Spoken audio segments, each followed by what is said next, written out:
Everybody's thinking about working from home right now, and in fact you may already be working from home.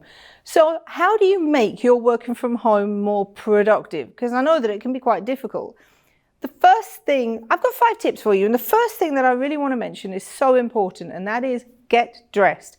Okay, that seems like a really trivial point to make. But you don't want to be sitting there in your pajamas or sitting there in your shorts, sitting there in your lounge pants while you're actually trying to work. You're not in the right frame of mind. Okay, you're going to say to me, but people can only see from here to here while I'm doing a video call. That's very true. But how you're dressed really affects your frame of mind and really affects your attitude to work. Think of it like putting on a costume. When you're putting on a costume, you're playing a role, and the role that you want to play is that of a professional person. So it's really important that you get yourself dressed in a manner that you would normally dress to go to work. I do exactly the same. I walk into my wardrobe every morning and I think I'm going to work. These are my work costumes and these are the roles I'm going to play today. My second tip.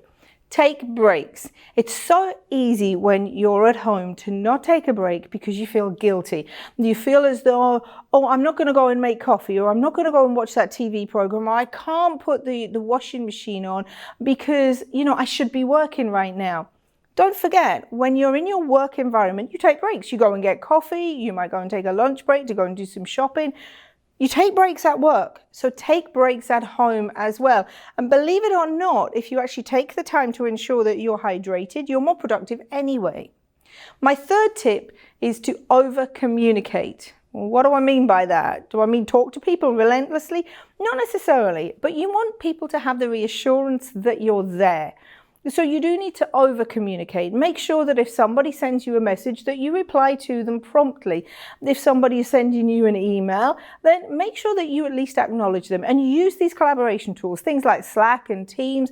Use instant messaging, use collaboration tools to help you to over-communicate. Give people that feeling that you are there. More importantly, it also helps you to collaborate whilst you're actually working anyway. Fourthly, is to organize your priorities.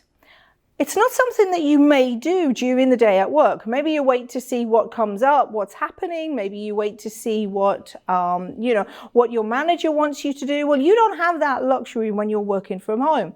So at least twice a day, just take 5 minutes out of your day to prioritize the work that you have got ahead.